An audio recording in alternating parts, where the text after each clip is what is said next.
gente para essa questão aqui. Vê só, bora ler aqui.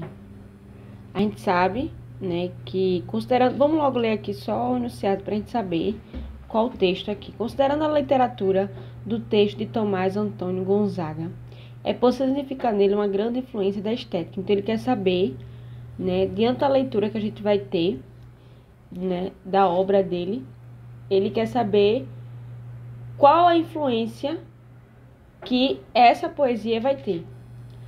Pintam, Marília, os poetas, a um menino vendado, com um aljavá de setas, arco empunhado na mão, ligeiras asas no ombros, o tenro corpo despido, e de amor ou de cupido, são os nomes que lhe dão.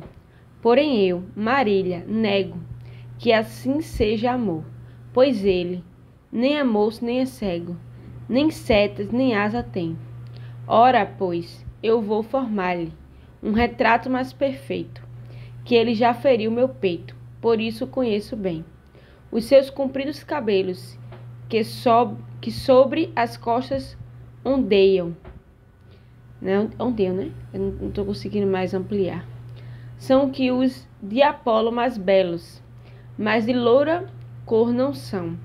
Tem a cor da negra noite, e com o branco do rosto fazem Marília um composto da mais formosa união. Tem redonda e lista testa, arqueadas sobrancelhas, a voz meiga, a vista honesta, e seus olhos são os sóis. Aqui vence amor ao céu, que no dia luminoso o céu tem um sol formoso, e o travesso amor tem dois.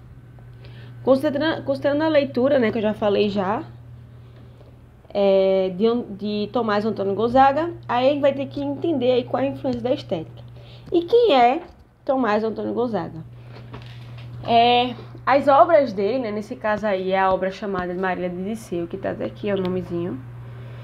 Ele faz, né, um romance, né, que ele teve baseado com a brasileira Maria Doroteia, se eu não me engano. E aí, essa poesia é uma poesia Árcade. Ele, né, esse Tomás Antônio Gonzaga, é um português, né, que estava aqui no Brasil, e ele apaixonou-se por essa Maria Doroteia, e ele fez esse Marília de Disseu para ela, né? Ele era advogado, se eu não me engano, e assim foi. Então, essa poesia, né, Árcade, a gente percebe que existe aí um romantismo muito explícito, né, em todo a poesia, né? Existe aí, ele fala, né, que ele tinha um amor de Cupido, a fala existe também, né, porém eu, Marília nego, né, e aí começa a questão de Marília, e aí fala da estética dela aqui, olha, do cabelo dela e tudo, então tudo isso é apreciado, e o romantismo, ele tem muito essa presença, né, de falar, né, de demonstrar, né, esse lado romântico, né, de descrever também, né, de ter também até uma subjetividade também, e ele tem aí uma subjetividade. Então tudo isso é marcante. Então a obra ela tem essas influências do romantismo, do pastoralismo, da descrição da natureza. Então típico de poesias árcades, do bucolismo também, se eu não me engano.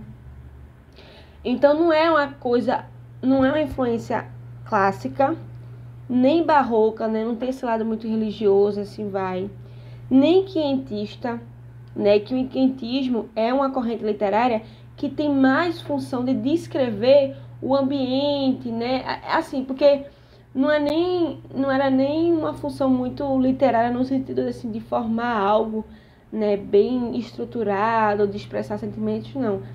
Era uma corrente literária, mais de documentar, né, que foi os documentos de Pedro Alves Cabral, quase não saía, que tinha uma questão mais de documentar, de escrever, quando chegou aqui no Brasil, e são documentos históricos, né? Realista também não tem essa questão do realismo, não tem essa objetividade, mas sim uma subjetividade muito marcante, né, no texto. Então a gente percebe, né, ele falando de Marília, ele falando do amor, ele falando, também tem até, né, e acho que não tem nenhum tanto sofrimento aqui, né, mas ele falando da formosura, a descrição dela, e isso é muito marcante do romantismo. Então por isso que ficamos com a letra C, beleza? Um forte abraço e bons estudos.